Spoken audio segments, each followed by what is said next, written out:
And I may do that for Greenland, too. I may put a tariff on countries if they don't go along with Greenland, because we need Greenland for national security. So I may do that. I'll give you a little. Well, you said it, Sean. Greenland is essential for America's national security. The new domain of international competition is going to be polar competition. That is where more and more resources are being spent by our nation's adversaries and rivals, is the ability to control movement, navigation, lanes of travel in the polar and Arctic regions. Greenland is 25% larger than Alaska. Greenland is the size of 1/4 the continental United States. With respect to Denmark, Denmark is a tiny country with a tiny economy and a tiny military. They cannot defend Greenland. They cannot control the territory of Greenland.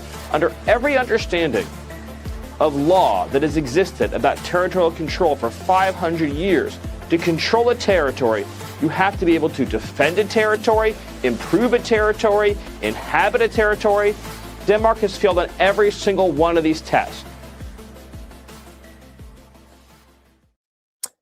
All right, ladies and gentlemen, my name is Cyrus Jansen, and I am very honored to be joined by two special guests today. First of all, we're joined by Neil McCoy-Ward.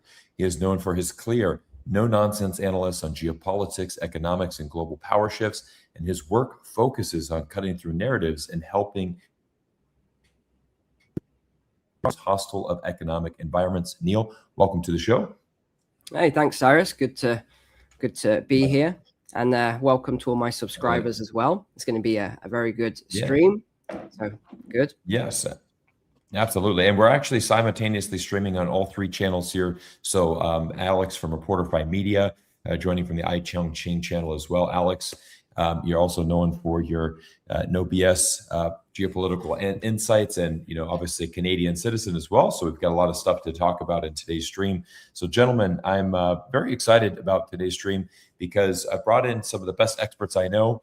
Neil, this is the first time that you and I have been able to connect on a live stream. We've met here in person, but as you are looking at the kind of the state of the world as we start this January 2026, I'd like to just kind of get your opening comments on some of the bigger stories that we're seeing and where you see some of the biggest trends happening right now as we start the year. Yeah, it's very broad. Could talk for hours on that. Well, me and Alex have been today talking for hours on that, actually. But yeah, I'd say what we're seeing now is this fracturing. We're seeing this new world order, as it were, but just not in the weird way that we often talk about. So what we're starting to see now, I'll give you an example. I was in the Philippines last month. Some little island, I can't even remember what it was called, but I was on some little island, and there was a conference at this hotel, and it was called ASEAN, ASEAN. It was an ASEAN conference, and there was all sorts of people from all these different nations, and they were all here at this conference. And I just got talking to a lot of people. They thought I was there at the conference. I said I wasn't, and it was quite interesting just speaking to them, doing what I normally do. Hey, why are you here? What's your thoughts on everything happening? And it was quite interesting because they were mainly saying, we're not interested in fighting and war and military. What we're really aiming for as leaders, and they weren't sort of presidential level, but they were leaders in their own right, was they said, my focus is economics. How do we raise people out of poverty? How do we, create more industry, manufacturing, mining, energy, things like that. And I kept, because it's me, I kept pushing from the military. So, well, what do you think about this? What do you think about that? And you could see they really weren't that interested in the military side of things. Right. But then you go to the other side of the world, the West, and that's all they talk about. And it's quite interesting historically when you look at that. Why do these things usually occur? It's the pendulum swing left to right politically, but also east to west geopolitically and geoeconomically as well. So we're really seeing that swing now. We're seeing that swing from the Western nations, a lot of the wealth being built. The wealth is still in the West, but we're also seeing wealth really growing now in a lot of the Eastern nations. I mean, China, Alex will talk on, so I won't really speak into that. But we're seeing that in China at the moment. Some other countries, India, massive GDP growth at the moment. But what we're seeing is this fracturing, and the biggest, I think, concern at the moment is that you could have this breakdown of NATO. You could, I'm not saying we will, but this is what's being talked about, right? For sure. And For you, sure. and you have these leaders who are just hell bent on war. And when you really look at that, and I won't go on too long with the answer here, but when you really look at that, why are they so focused on war? Well, it's because if you look historically at economies that are in this rut, GDP crashing, they can't figure out a way to create GDP. The EU is screwed, by the way. That every model that I run, and I've got really great modeling softwares, every single model that I run, it ends in a failure of the EU because they haven't got anything that's needed. You look at the different waves, technological, energy, etc. You look at, say, electricity. Electricity was people take for granted today. Right. But back in the day, that was a breakthrough technology, the likes of which the world had never seen before. And it opened up this whole new paradigm for people. Right? Again, something people don't really think about. And then you think, what was after that? Industrial revolution. We saw this. We saw the discovery of oil was another revolution, energy, cheaper travel, etc. So what is happening at the moment is this convergence of artificial intelligence, robotics, and a lot of other stuff all at the same time. I won't go through all of those, but just focus on those two: artificial intelligence, robotics. And it's also manufacturing and some other things. But this is what we're seeing. We're seeing this breakdown. So Europe, how are they looking to actually get growth? It is a military economy. Germany are the poster boys for this. We talked about this 3 years ago when they blew up all their energy and their nuclear and stuff, that now they're trying to do this industrial model of military.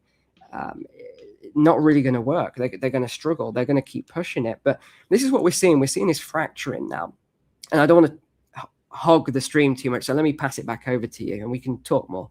No, fantastic. Thanks for the intro there, and very honored to have you come onto our stream here and join Alex and I. And Alex, want to welcome you in because Neil brought up some really good points there about how we're seeing this shift, from the West to the East. And I think all of us are very well aware that the 21st century is certainly Asia's century. We see the growth coming from China, certainly India, as Neil had pointed out as well. Also many Southeast Asian countries that are, currently experiencing a large economic growth. And I like what Neil said there, is that a lot of these countries, they're not really focusing on military specifically. It's about how do we grow these economies? How do we, prosper more? How do we get more wealth and obviously take care of our local people? Alex, I think it's well known that you're Canadian. I think that, we've got a very interesting situation going on with your home country, a country that I also lived in for 5 years. And, we've seen a deal now where, as Neil had pointed out, there's a new world order. We're seeing people shifting. And one of the most surprising developments of this week is certainly Canada basically saying that we are now shifting towards China for our future. I'd like to get your opening comments on that and how you feel about this as a Canadian citizen, because over the last 48 hours, there has been an uproar on Twitter. Many Americans and Canadians as well, really struggling to understand this. I'd like you to bring in some perspective on this and kind of give us your thoughts. Thank you, Cyrus, and thanks, Neil, for joining this program tonight. I appreciate both of you sharing the screen with both of you. It's very clear we have to look across the pond in Canada and understand that people there are not happy, and you will get a division. Yes, of course, you will see the working class person that has been wiped out financially in the last 10 years, whether it's from pandemics or hyperinflation or even, tariffs that have been put on by our so-called neighbors. So when the backs are pushed against the wall in Canada, the Canadians normally come out, put on a brave face, and weather the storm. But there's a new sheriff in town here, and the Canadians, they're very kind of shy people when it comes to standing on the economic stage. And I got to tell you, I am not a big guy on Canadian politics whatsoever. But what position would you rather be in, my fellow Canadians?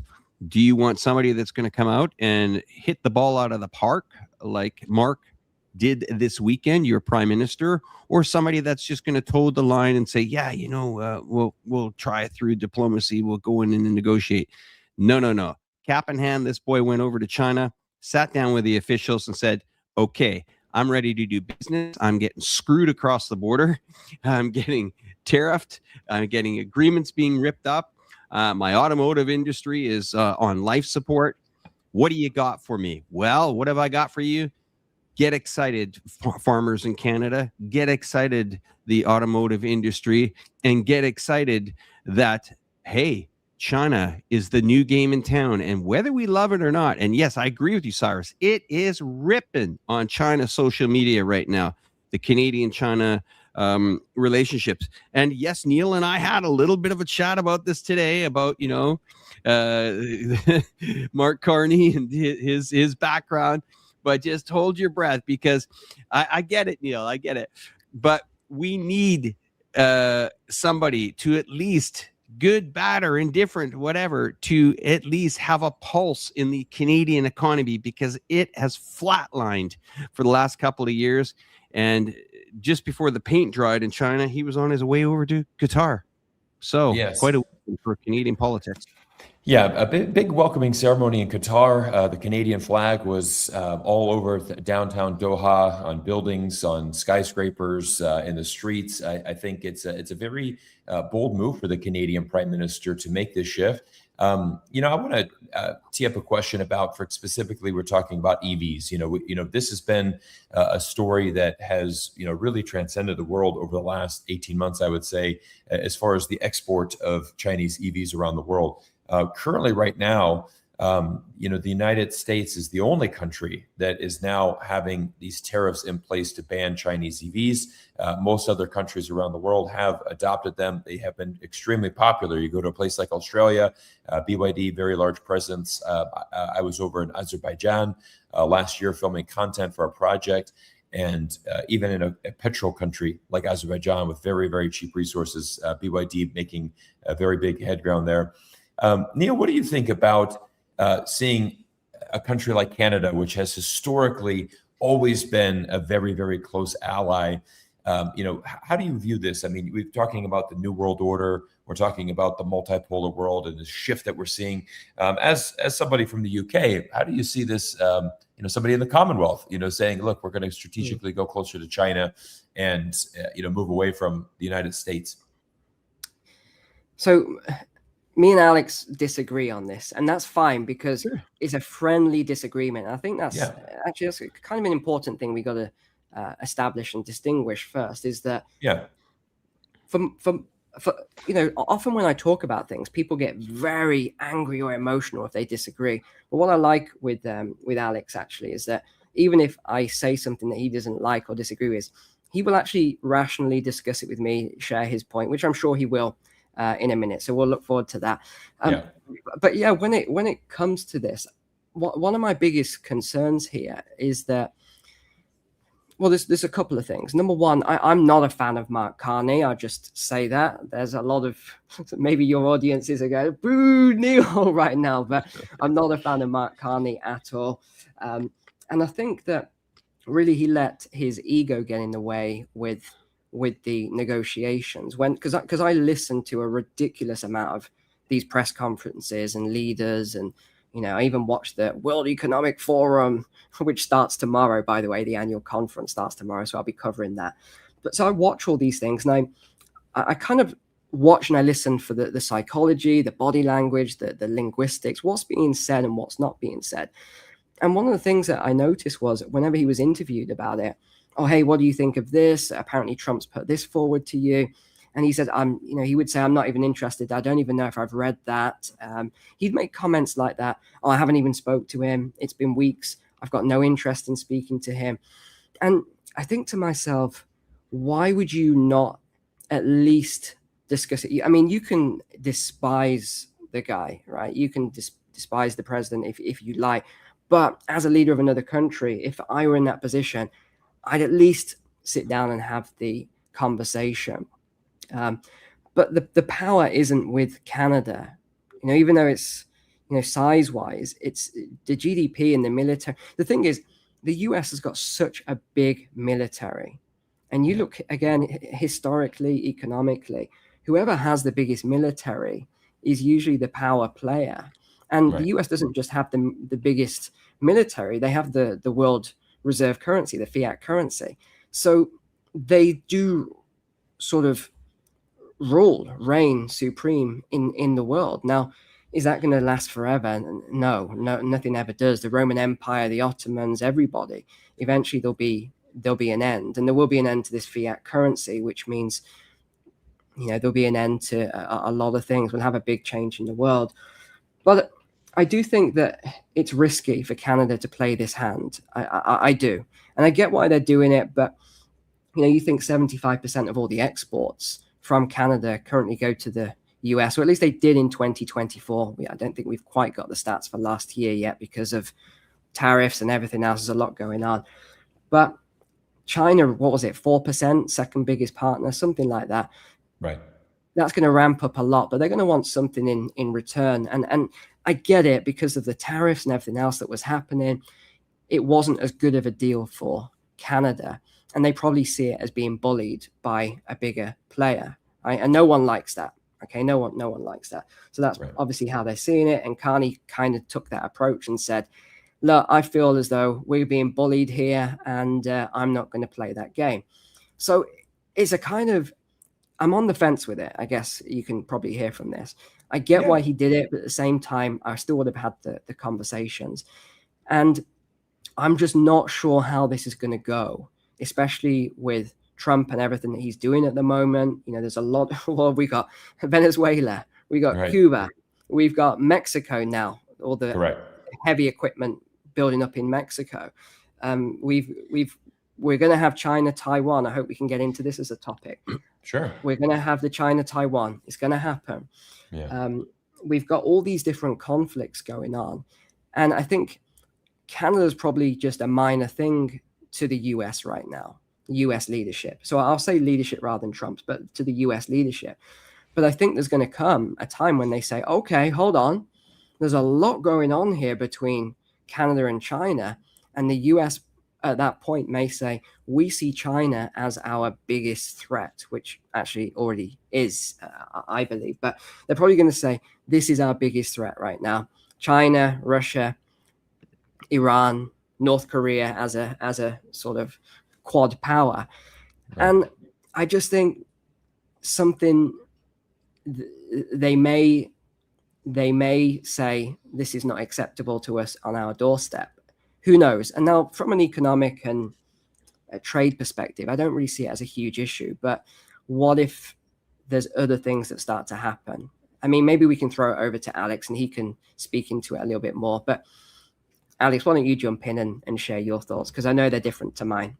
Let me just add one thing. Yeah, I mean, I this is why you know what, it's really important for debate as well, is that I want to bring in people with different perspectives, right? So Neil, I appreciate your insights, and you have a fantastic channel. You're a great geopolitical insider, and the goal of this is never to bring in three people till we can just all pat each other on the back and agree on things, right? So I think it's always interesting because I'm American, Alex is Canadian, and you're from the UK, so we all are different parts of the globe. All of us are traveling around the world as well, so I mean we're all learning different things. I think I'm just going to add one quick comment, and then I'll throw it over to Alex for his topic. And Neil, we will get into Taiwan and China. We'll save that for the end, maybe to close out the stream today. But I think what a lot of people are failing to realize, in my opinion, is that I don't think this is Canada closing the door on the U.S. I mean, there's still going to be robust trade between the two nations. They obviously are very close allies, and I don't think that. This is certainly this is the end of the United States. We're going all in on China. Even Donald Trump yesterday, there was a very interesting news clip where he was coming off of a helicopter, and they said, Trump, what do you think of this trade deal? Mark Carney's signing a deal with Beijing right now, and he said that's good. If he can get a deal, with China, that's what he should be doing, for his countries. So it was kind of a very interesting a comment from Trump, something that I wouldn't necessarily have thought he would respond like that. Yeah. You know, but I think like the big thing is going to be, for example, we're going to see 49,000 Chinese EVs enter into the market. It's a little bit unclear on how that's going to actually, pan out. On one side, I think a lot of Chinese or Canadian consumers would say, wow, I would love to buy an electric car for $10,000. And if I do, it could change my life. That's going to really help me in my finances. Or does that open the door and say, okay, once 49,000 come in, that's a crack in the dam. Now the entire country's flooded with Chinese EVs. We know that China produces a ton of EVs and exports them around the world. Does that actually backfire? Does it actually hurt the Canadian, automotive industry as a result? There's a little gray area there. Obviously, we don't know how it's going to turn out. But I'll turn it over to Alex to get your thoughts on that, Alex, because I know, obviously, we know you're very bullish on China. And, I think it's a very interesting play because, like Neil had said, the United States is Canada's top trading partner. I think that's what the sentiment on Twitter is a lot of people are saying, look, like Neil said, hey, Mark Carney, you need to at least have a meeting with Trump. You need to at least sit down with Trump. That is our biggest ally, and it's our next door neighbor. But Alex, give me your thoughts as we continue this debate. Yeah, it's interesting, and I appreciate the diversity of people we have on sharing screen. I think for the viewers should know that over the last couple of days, Neil and I have done walk and talks together. We're good buddies, and we have chats about this. This perspective I have from China is not coming from me sitting in my living room in Canada. In fact, I've lived in China for the last 6 years here. I've been trading in the import-export business in China since 1999. I've seen things change. And I understand we have the people that say, big bad China, they're going to steal our technology, they're spying on us, they're stealing from us. For some part, that did happen. But as we move forward into 2026, we have to look that this is not a China that we can manipulate. This is not a China that is going to be bullied. And this is a China that I think if we play our cards right and are smart, we can come out on top. Now, the American first strategy was all about bringing manufacturing back to the United States. That was Trump's agenda. A lot of his core didn't want wars, even though we're seeing a lot of them now. So enter Canada into this. Well, Canada understands that over the last 20 years, they stopped making televisions and washing machines and mobile phones because, well, most American companies, like one of the largest in the world, Apple, moved their production over there. Not because it was cheap, because they had the right tooling and the right hardware to make these phones. And we have to remember that a lot of these profits are enjoyed by shareholders of Apple, who are a lot of Americans and a lot of people and mutual funds and hedge funds that owns these shares in these companies. So a lot of the profit does come back to the United States, maybe not necessarily to the guy working in the factory, but to the bottom line, to people's balance sheets at the end of the year when they do their taxes and they see a rise in share prices because the profits have come back to North America. So I have the can't beat them, join them strategy here. And I'll just give you guys a quick rundown of the new energy vehicle market and what that means. I saw Doug Ford come out, with a megaphone on the weekend and just say, this deal is going to be absolutely terrible for Canada. First, Doug, calm down, because there's nothing. Is it Doug or Rob? Sorry, I get both of the brothers mixed up. Sorry. One passed away, right? Sorry, correct me. Jesus. Okay, anyway. Mr. Ford expressed his concerns about the new energy vehicle market. Well, first of all, these 49,000 automobiles are going to be sold under 35,000 Canadian dollars, which means that there's no other Canadian product that will compete with that. So we're talking about an entire, market that is not even there yet. Now, that makes up, as Cyrus said, about 3% of the total sales of Canadian cars. Now, this is new energy vehicles. Canadian consumers can very quickly say, these are garbage. We don't want them. We're not going to buy them. They're unreliable. And that is the end of the, we'll call it test pilot of 49,000 vehicles. And it's game over. And okay, you win. Or what can happen is, what I've seen in the last 6 years in China, an automotive industry that has completely been started from scratch and is very exciting. And I'll tell you, Ford, General Motors, a lot of these North American suppliers, look at the bottom line from, and Cyrus, you can vouch for me on this one, from 2017 all the way up to about 2022, Americans were dumping so many automobiles into the Chinese market that they were just, you couldn't make enough of these automobiles from North America. That tide has changed. The average person that wants an automobile now here in China, market of 1.4 billion, wants technology that is equivalent or even better than Tesla. And I'll tell you, there's a lot of Tesla being sold here in China as well. So, you know, it's really hard to imagine it until you've come over and seen it. I was a skeptic. You know, I'm a Canadian boy, man. I was, you know, let's get the cars out. Let's put the petro in. You know, I had a Trans Am. I had a Mustang. I had all these, you know, American muscle cars. And when I came to China, the Prairie Lands, buddy. What's Saskatchewan that? Saskatchewan Rough Riders, right? And I actually laughed at the new energy vehicles when I came to China. I said, there's no way you're going to get me into a golf cart with batteries, right?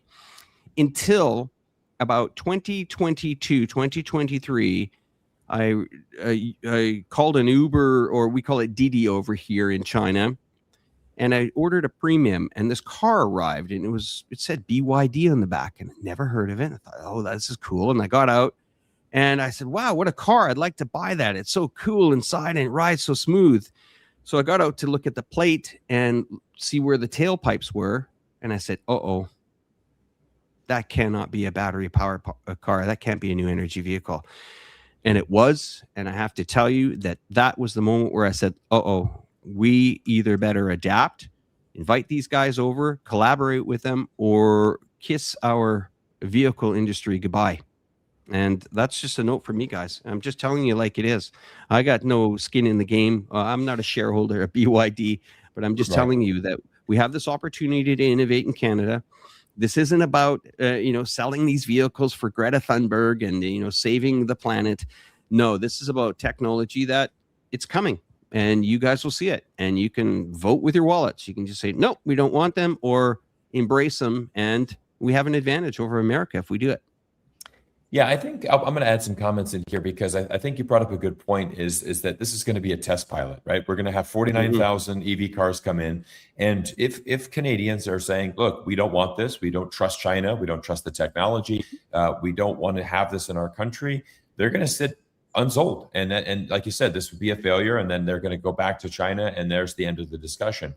I have a feeling that they're going to sell out, simply from the standpoint that we know consumer behavior, and consumers want the best quality for the best price. But consumers are not interested in geopolitics.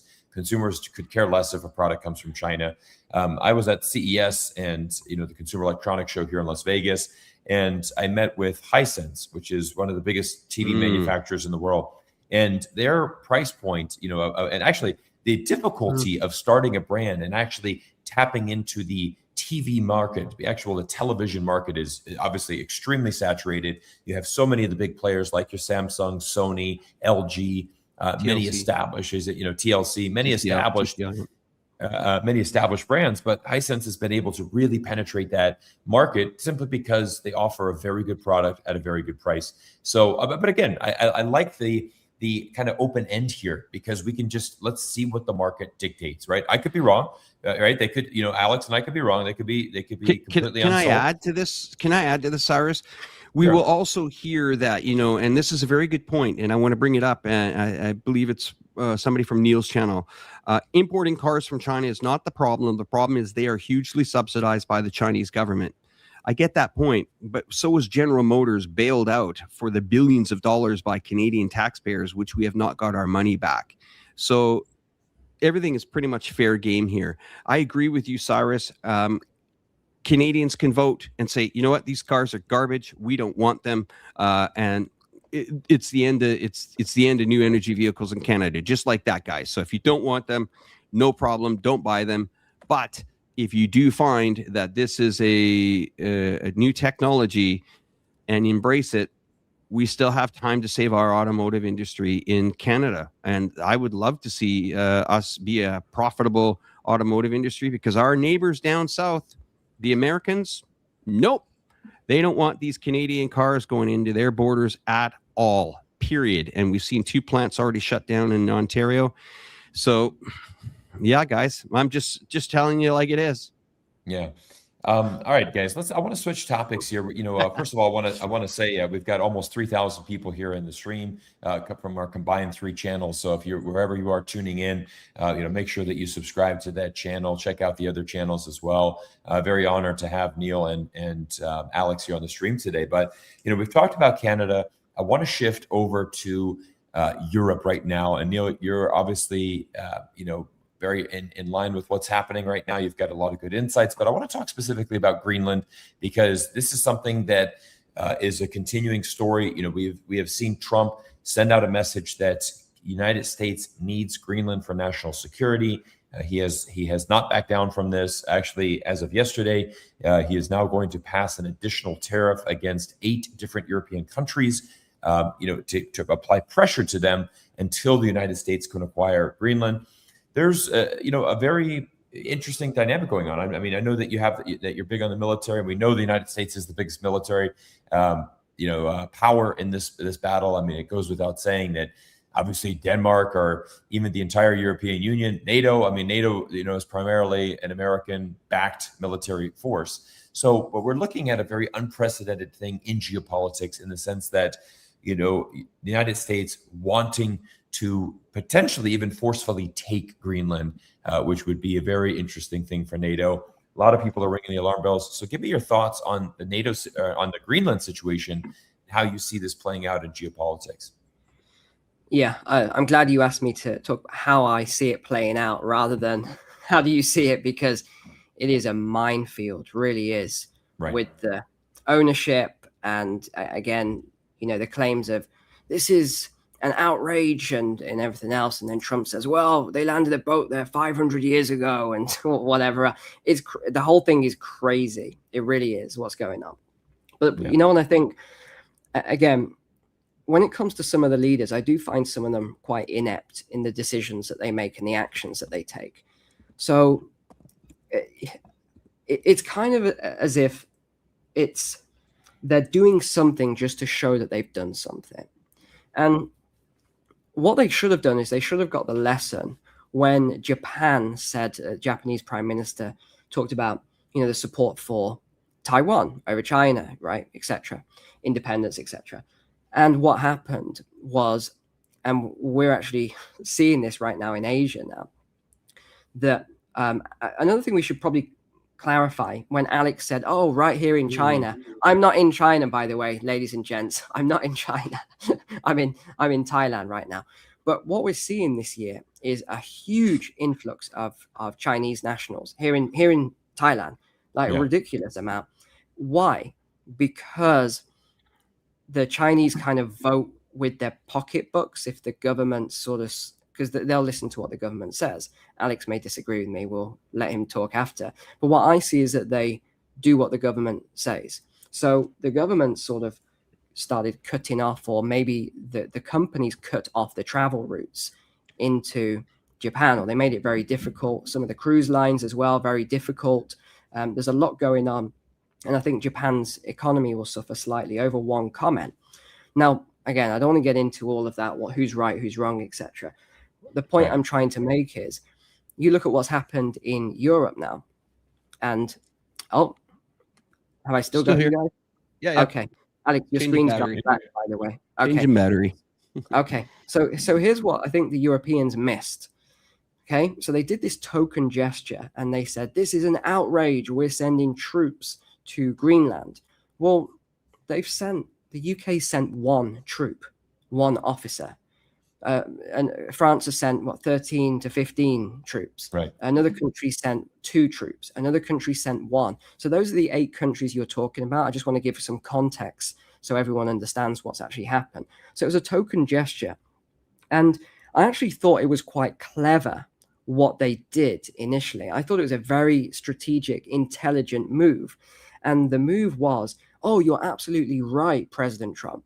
We're going to send troops to defend Greenland. But here's Greenland and here's Russia-China area. Where did they put these troops? It wasn't up there, right? And they're there to plan and how do they defend against the US and everything else. So it was a good kind of plan and strategy verbally, but practically it was obvious when you look at it strategically. Any military sort of intel person can see that and say that's what's actually going on there. It doesn't make any sense. You sent one soldier. So what I think was the mistake was, if they were going to do it, they should have done it properly, right? Send in a ton of troops, equipment, etc.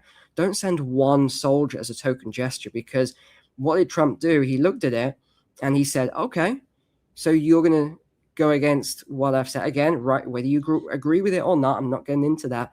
He's saying, okay, you're going to go against what we want to do. Okay, 10% tariff on your country, 25% as of whatever date he said, 25, it moves up to 25%. So they've kind of shot themselves in the foot by not having a proper plan, and they should have had a proper plan. If they're going to go against the plan and support Denmark, then they should have all come together and come up with a proper plan. But you see, what they did was, because you get a lot of virtue signaling, was, okay, we disagree. I'm going to say I disagree because my poll is liked by 10% of my country. Keir Starmer of the UK. That's his polling right now. Approval rating, 10%. So it's a token gesture. Oh, I'm going to stand against this bully, kind of is what he's saying but not saying. So sending one officer there. Again, you can't make this stuff up. I know it doesn't sound true. It sounds like I'm gonna have to check this Neil guy if it's true. Did they really send one officer? One? It's true, ladies and gents. This is what has happened. So how does this end? Well, you think about, there's two things actually, economically, financially here. There's two things going on. Europe has actually, well, not as the European Union or NATO itself as a collective, but members of parliament, politicians within European countries have said, if this happens and the US takes it by force, we are going to kick out, or we should kick out the US from the military bases in the EU. Well, they're basically shooting themselves in the foot. Not only would it be, from one perspective, pretty much the breakdown of NATO, but then they would be saying, okay, all the US troops who can defend if there's a big war with Russia, for example, we're going to kick those out. The whole thing doesn't make any sense. That's why I think probably you've got those countries we talked about, Russia, North Korea, Iran, China, etc. They're probably sat there, the generals, right? The generals in those countries who've been responsible for these plans. They're probably sat there right now laughing and going, oh my gosh, I can't believe our luck. That our biggest adversary, NATO, is infighting, and it could even break down, and they could even remove. It's like, this is just insanity, what's happening. But I think there needs to be negotiations from both sides. And I will say, some people are not going to like what I've got to say, but I think there's got to be negotiations from both sides. Why can't, I think a lot of it is due to minerals and energy and things like that. I don't think it's just about security. But why not come up with a mutual agreement? Why does the US have to have complete control and ownership of the island? That's the question I've got. Why not come up with a mutual agreement that, again, the islanders agree with as well? And sometimes people don't think of the. I'm just gonna say. I'll rebuttal that. Yeah, people don't think of the little guy. So I actually live on a very small island, tiny island. Most people will have never heard of it unless they watch my channel. It's called the Isle of Man, and it's in the Irish Sea. And I mean, it's tiny. It's a little speck. Not many people live there. Same sort of population as Greenland. And I can tell you, we hate it when the UK government gets involved and tells us all this stuff, right? Because it's an independent country, but the UK government has some sway, even though everyone says, oh no, they don't, and the politicians say they don't. They do have some sway over it. Yeah. So I could kind of understand that, the Greenlanders as well. They don't like Denmark controlling it. They don't want the US controlling. They want to be self-governed and everything themselves, and they want independence. So I can actually see it from all three perspectives and try and take a neutral stance on it, which people get upset by whenever I'm neutral. They're like, no, you should be, you get very emotional and stuff. But go ahead, Cyrus, what you were going to say. Oh, yeah. I mean, I think there's a couple points that I think you brought up, as well as I think, when we're looking at the potential of NATO collapsing, this is essentially what, Putin has been dreaming of for the last 20 years. I mean, this has been, again, this was the main reason for his invasion into Ukraine, and really, the entire purpose of this war is really to prevent Ukraine joining NATO. So if NATO is gone and it dissolves itself, then that's certainly a big win for Russia. And I think the interesting thing here is I recently did a video about Greenland where I really started digging a lot more and doing a lot of research, and actually a very fascinating article that I found from these researchers from the Arctic Institute. And what they had concluded is they said, actually, the whole mineral idea of that there's some kind of gold pot at the end of the rainbow in Greenland, that it has all of these vast minerals that are going to be easily, that the United States could extract. And this, of course, was the big storyline in 2025, right? We saw China temporarily ban the rare earth mineral sales to the United States. Now, just for some context, China is the only country in the world that can actually purify these rare earths to 99.9% purity. And I learned about this. This was quite interesting. A lot of countries can actually process these minerals to about 99.5, but that extra 4/10 there, that is all the difference in the world. To get from 99.5 to 99.9, that is a huge difference. And when you're talking about semiconductors and these missiles that they're making and all the kinds of materials that you need. So China's the only one in the world that can actually do these high-end processing. And so there's a bit of a reliance that the United States and every country in the world, for that matter, has on China to get access to this. So that was, for lack of a better term, a trump card that China had. They certainly played that initially. They did actually, allow those minerals to be exported back to the United States. But this is the whole kind of thing that we're hearing on social media. Hey, if we take Greenland, we're going to get access to these minerals. Immediately, it resolves the problem with China. But the problem is that here's the interesting research from the Arctic Institute. So most of these minerals are buried under the ice sheet, which is a mile thick. And actually, they said that it is some of the harshest conditions of the world. So you have a problem that it's almost going to be impossible to extract these minerals. Even the United States, even if you're going to put hundreds of billions of dollars into this, it's still not really feasible in order to do that. They said, if it was feasible, private equity would have already gone there because capital doesn't miss opportunity. And so there's a big issue here. And I think, in my opinion, is you have Trump, where I believe that he wants this as almost a kind of something an accolade that he can add to his reputation and to his career. Look, we expanded the American empire under my rule. Greenland's a large piece of land. So imagine if the United States were to acquire that. It's like, hey, we just grew the United States by 20% or whatever that percentage would be. I think that you talk about the agreement. I think the United States already has an agreement with Denmark, right? I mean, militarily, the United States can do whatever it wants to do in Greenland. At one point during the Cold War, the United States had about 15 different military bases there, as that threat with the Soviet Union was very large. And then systematically, since the collapse of the Soviet Union, we've seen the United States actually withdraw these bases because there hasn't really been a need to be there in Greenland, right? The weather is super harsh. There's not really a military threat from China or Russia in terms of acquiring Greenland. Both countries don't want to acquire Greenland. They're certainly not going to do anything militarily. I think the more thing is the trade routes, right? It's do we want to have submarines from China and Russia in those waters? Do we want to have trade between Russia and China going through those waters? I think that's more the debate. But I agree with you. I mean, I love that you brought in the analogy of the Isle of Man, because I think that's exactly how Greenland operates, right? They're an independent country, but yet they're still technically under the Danish crown. They are independent, but yet technically they have Danish passports. So it's a bit of a gray area, when you look at the Greenlanders. But I think it's big protests that we saw today, in the capital city of Nuuk. We saw many Greenlanders taking to the streets, and I think the key thing here is if the United States wants to acquire it, I think there's a process for that. I mean, obviously, it's having a discussion with Denmark, having a discussion with the Danish people. The last poll that I saw, 85% want to remain with Denmark. So I think that's a big thing that we need to respect, right? The right to self-determination. That's something that the United States government, we preach these values around the world, right? We know we need to respect people's opinion. We need to respect, a group of people should have the right for self-determination. That is a universally accepted, human right. So, I mean, again, I think there's a process. I don't have any problem with Trump and the U.S. government talking with Denmark and European countries.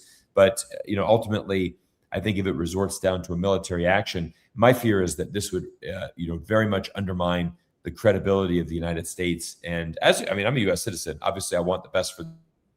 I'm very worried about going down the wrong path. And I think the wrong path would be certainly taking military action or using aggressive force to acquire an asset that, in my opinion, isn't very strategic. I don't think that it's, a measure of national security. If you listen to Trump and Stephen Miller, they act like this is the absolute vital piece, for American security. I mean, again, we've had great relations with Denmark. We can basically, do anything we want there on Greenland anyways. That's kind of my 2 cents on the matter. But we'll flip it over to, just to wrap that point up. So, I was mentioning there's two ways economically. Sometimes I go off on a, I go off on a run.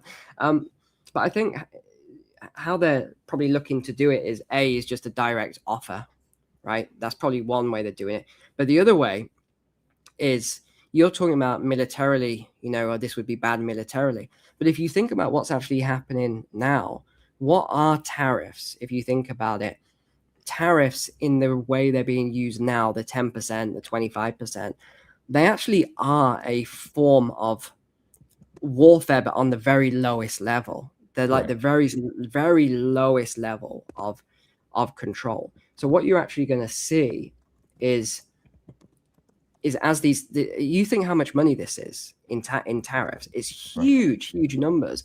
So in a way, what Trump is actually doing here is putting this pressure, economic pressure, onto these countries, these 8 countries you mentioned there. And they are, in effect, going to inadvertently pay for him to purchase Greenland in a way. And I bet they're thinking in that way right now. I bet they're thinking, hold on, wait. I've heard that theory, yeah. Yeah, hold on, wait. We're actually going to end up paying either way if we do it. So he's kind of put them in this very difficult position, which I think partly they fell into a trap there with the 1 or 2 soldiers from each country doing. And then, of course, Macron's military threats over the weekend against the US is another big one. I just think this is really escalating and should probably calm down a little bit and go to the negotiating table. That's what I always believe. Negotiations, and then if you can't resolve something, then next levels. But I don't think we should be. No. I think, like I said, I definitely think negotiating is great. I think that, having a meeting and discussing, I mean, we saw the Danish, I think the Danish representatives in Greenland were in the United States. They were in Washington, D.C. They said, we're going to form a strategic committee to discuss these things. Obviously, we've laid out our points, but I mean, everything has a price, right? There's a price for everything. There's always a negotiation. And again, I mean, there's talks of, okay, Trump's going to offer each Greenland citizen $100,000. I've heard it could be up to $1 million. I mean, I'm sure if you offer 57,000 people $1 million, they would take it. Like you said, I mean, there's a good theory there. We're going to charge you this tariff. The revenue that we get from the tariffs, we're then going to turn around and purchase that. So maybe it comes from the tariff. I mean, everything's a negotiation. And the other flip side of that argument, is a lot of people are saying, look, it looks like you're going to probably lose Greenland. So maybe you get to the negotiation sooner rather than later, because, if you lose it for nothing, you might as well get something for it now. There's all of these different things. And I think that's what's important for Livestream, very similar to our Canadian EV story, right? Well, let's see what happens, right? It could be a disaster. It could be very good. We actually don't know, right? But the market's going to tell us, because what happens with those 49,000? If they sell out the first day, well, then we'll have a very clear indication of what's going to happen in the future. But if they stall, and you know what, we sold 10,000, 39,000 have been sitting here for a year, we'll ship them back, end of the deal, and there we go. So Alex, let's get your thoughts, and then we've got about 10 minutes in our stream, gentlemen. I do want to keep this at an hour, and then we're going to talk about Neil's requested topic. We'll talk a little bit about Taiwan, as I think that a lot of people are wondering, with these crazy changes in the world, does this open a door for China? We'll get into that as well. But go ahead, give me your comments, Alex. I mean, it's been great, chatting. I've known Cyrus for years. I've also met Neil a few times. Neil and I actually have a lot in common when it comes to, residency and stuff. I spent 20 years in Monaco, in the Principality of Monaco, a tax haven in the south of France between Italy and France. I spent 20 years there learning and studying how to be a derivatives trader. And in those 20 years, after moving out of there, I looked at the world much different. A lot of the things that Neil and I say do align itself. In fact, I am a proud owner of a lot of silver. We've had this conversation many, many months ago, the both of us. Even though we have a difference of opinions, for example, we just mentioned the tariffs, putting tariffs on other nations. No, those are putting tariffs on actually the American taxpayer. Tariffs are paid by the American taxpayer. They're not really harmful necessarily on countries that they are put on, but when you are importing, you pay the tariff, and that actually hurts the Americans. The other one I want to say is, you can pay a Greenlander $1 million, but what does that really mean? Are they going to become an American citizen? Does that mean they're going to be now signing up to be a worldwide taxpayer for the rest of their lives for the next 10, 20, 30, 40 years left? Are we going to convince 66,000 people, okay, take $1 million today? It's like a game show. Take $1 million today. But if you become successful in the future and you decide to move outside of Greenland, you're an American taxpayer everywhere around the globe. It could mean that. So there's a lot of ifs. We don't really know about it. And it's interesting. I have to say again, spending the last couple of days with Neil here, walking and talking together, we share certain things that we absolutely agree on. One of them is we've been rejoicing a beautiful silver rally that has been going on and may have a lot longer to go. Right. The other thing that I want to say is China does play part of this silver game, guys. And it's big news because as of January 1st of this year, they've shut off pretty much the export of silver. Right. So I'm in here. I'm in China. Not today. I'm in Thailand, of course, but I will be back into China. And we see a completely different outlook on the market. The Chinese do. So it's going to be an exciting year. And I just wanted to say that, and I'll pass it back over to Cyrus. Thanks. Yeah. Well, gentlemen, we've got about 8 minutes left, and I want to just kind of talk about one big thing. And there's certainly an argument here that has this opened the door for China and Taiwan. Now, Alex and I have talked about Taiwan. I've made a lot of videos about Taiwan. I think an interesting argument certainly is, hey, with the world of chaos, if NATO falls apart, if what's Russia doing with Ukraine? U.S. is down in Venezuela. Are they spread themselves too thin? Is there a golden window here? So Neil, let's get your comments on that, and just what your thoughts are, and as we conclude the stream. Yeah. Well, firstly, you got to remember. Oh, actually, I wouldn't say the word remember. Most people aren't aware. The U.S. military is designed to fight 3 major wars, so 3 major fronts. Most people don't know this because most countries are designed to fight one front. So, stretched too thin, I wouldn't say so, and they know as well. All of the military analysts will know, the generals, they'll all know who their adversaries are and who they need to plan for that for. So the question around Taiwan, I actually think because of the chaos that's going on in the world right now, I actually think we could even see the timeline move forward. I do, for the conflict there. I think we could probably see it move forward. I don't know what Alex's view on this is, but yeah. I've always thought in the next 6 to 7 years, maybe, so something around that time frame, sort of early 2030s. But I really see that I think this is going to move forward now. because of the chaos. And if there is a lot of infighting or there's a lot of military action, it would provide a better opportunity than has been available. So I don't want to take too much. We've got a few minutes left. Let's let Alex sort of answer from his perspective. It's a lot closer to home for him. Oh boy, this was Cyrus is very good at describing this one more than I am, even though I'm here.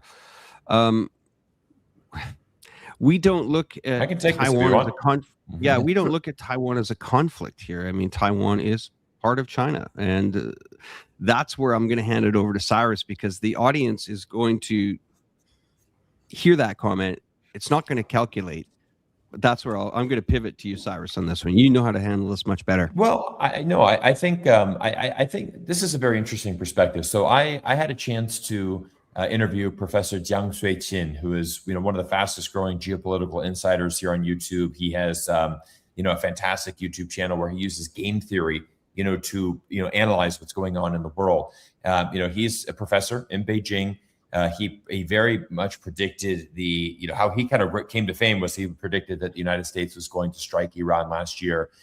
He had made some videos about this, predicting this, and that's really where his channel just blew up. And he has a lot of interesting perspectives. So I sat down with him and I asked him, what is your thoughts on Taiwan? And he said, strictly from a game theory perspective, it doesn't make sense for China to attack Taiwan, because what do you gain in return? And I think, we're all investors, right? We're talking about the silver market right now, and obviously a great bull run, and by the way, a lot more to go. I think we've seen precious metals, explode in the last year. I don't think there's any shortage of that. But going back to Taiwan, I think the issue here is, the question is, what does China have to gain, right? You see robust trade between Taiwan and China. A little known fact that people don't know is that, Xi Jinping, before he became president, he was actually the provincial leader of the Fujian province, so he was there for almost 19 years. He would speak fluent Taiwanese. His main goal there was to actually establish a much closer relationship between China and Taiwan for the most important thing, which is trade. I think the issue is we can take there's going to be different opinions. Is Taiwan a country, part of China? People have different views on that. Mm-hmm. But the issue is I think one thing we can all agree on is that Chinese people will certainly look at Taiwanese people as their brothers and sisters. I don't see a situation where you have China just all of a sudden rolling in with tanks, starting a military conflict, something that was going to result in a loss of life or this strict military battle. I think that, it would just really subjugate China to becoming a pariah state. If they really were to do that, there's just nothing to gain, right? You have everything to lose and nothing to gain. So for me, I don't think the threat's really there. I don't see China saying calculating, wow, look at the world right now. It's in chaos. NATO could collapse. Trump's just overtook Venezuela. This is our green light. We're going to go for it. Let's launch the amphibious attack. Just that alone, I think, is a massive factor, right? We've seen the struggles of Russia, going into Ukraine, and that's a land attack, which obviously is systematically much, much easier. An amphibious attack is the hardest military attack in the world to pull off. Cyrus, can I just a quick one on that? So I wasn't necessarily talking about a military strike. I should have probably clarified better. There's a breakdown in my communication there. So what is the easiest way to ever take over any region, which Alex doesn't see it as a takeover, but I'm using that word. It is economic. Create a regime change, or you do that in such a way that it creates the environment and conditions. So it could be anything. It doesn't necessarily have to be military, but it could be anything that creates that change. But that's really what I was referring to. Yeah. I mean, it's going to be interesting. I mean, I think when we look at Taiwan as well, it's a very interesting one, because we talk about, this right to self-determination. The latest polls from Taiwan, you have very few people wanting to go independent. You have very few people wanting to reunify with China, right? On both sides, very, very, I would say less than 5% on each of those. Vast majority of Taiwanese say, look, let's go with the status quo. Taiwan does operate very differently than mainland China. There's certainly a different level of experience and freedom that's available there, but it's also, I think when you go to Taiwan, it's a very interesting one. I spent a lot of time there, and it is definitely a lot more. Taiwanese people aren't worried about this. I think that's the key thing that I want to say. I remember The Economist saying, "Hey, Taiwan, the most dangerous place in the world." That was a very famous magazine cover a couple of years ago. And I guess you could say it has the potential to be. I guess if China were to launch a strike, but I think that's a good point, Neil. Bringing in, is it going to be an economic change? Is it going to be a regime change? Something not necessarily militarily. Is it something else? That's we'll leave that to be seen. Gentlemen, I'll just go around, let's do a closing comments here. We're at our hour mark, but I want to let you guys a last little time to close us out. Now we'll start with you, Alex. We're starting with me. Okay. Well, thanks again, Neil, for the last couple of days here. Walk and Talks, it was fantastic. I've learned a lot from you as well. Shared my ideas. Some things you've changed in my mind. Some things hopefully changed in your mind. But that's the beautiful thing about being able to collaborate with smart people and meeting them in person. I know sometimes we know mostly each other from behind the screens, but that's the beautiful thing about collaborations and having these live streams, that we have the ability to talk through things and educate not only ourselves, but also our audiences. And thanks again, Cyrus, as well, for your professionalism in putting these live streams together. Thanks, gentlemen. Oh, yeah. You're most welcome. Most welcome. Yeah. No, it's been great. This is the first time I've ever done a stream to my channel, your channel, Alex, and also this will go on probably 5 platforms for me once the stream has ended. I didn't want to gamble on streaming to all of them at once, but so I'll upload them to everyone else. But no, I think closing remarks then are, I think we're going to see a lot of instability as we go forward. I don't think that the name of the game is safe, secure. Everything's going to be easy riding. I think we're in for a decade still of some instability, more conflict militarily. We're going to see more breakdown of the currencies, the weakening of the currencies, meaning the commodity super cycle is going to ramp up. Commodities, tangible assets. We could talk all day on finance and investment perspectives, but yeah, I think we're in for a rocky road ahead, and everyone should really prepare for that. Don't bury your head in the sand. That's the worst thing to possibly do. Prepare, really prepare. Educate yourself on different perspectives. Rather than getting upset is what I'd say to my subscribers as well. Right? Don't get upset because you agree with something. Just ignore. If you don't agree, you don't agree, and that's that. But take the good stuff and forget about the stuff you don't agree with. You don't have to agree with everything anyone says. If in fact the world was like that, I'd have no friends. Yeah, absolutely. So I think, just that's probably a good point to end on. And back to you, Cyrus. Yeah, thank you. Well, Neil, I want to say thank you so much for joining our stream. You bring in a great perspective, and I really enjoy our company here. And Alex, always a pleasure to be with you as well on the stream. And like I said, I don't want to bring everybody here in the stream that, we're all going to agree to each other and just pat each other on the back and, sing Kumbaya. I think it's important to have discussions. And I like what you said, Neil, as far as, don't get upset. We know the world is going to be unstable. We know 2026 is going to be a chaotic year in the terms of geopolitics. I mean, we're 18 days into the new year, and I don't think we've already had like a year's worth of news stories and headlines and crazy developments. A lot of times that creates anxiety for people. It creates an overwhelm, but it also creates a tremendous opportunity. And so I think I really like your words as far as be prepared, do your research, and look at this in the bright side that, hey, there's going to be some amazing opportunities here as well if you educate yourselves and you get that knowledge. And that's exactly what we try to do on all 3 of our YouTube channels. So, gentlemen, I want to say thank you all for this amazing stream. We're going to end it there. Thank you, everybody, in the chat, people that were donating on the super chats. Our audience is amazing. Obviously, these channels would not be what they are without you. So thank you all for giving us your time. It is your most valuable asset, and you spent, many of you, an entire hour with us here today on YouTube. So I want to thank you for that. We're going to end it with our classic, drone shots of China. Just a nice little outro. We'll be in the chat section here, but nice little show ending. So thank you guys so much, and we look forward to seeing you guys in our next stream soon. Cheers.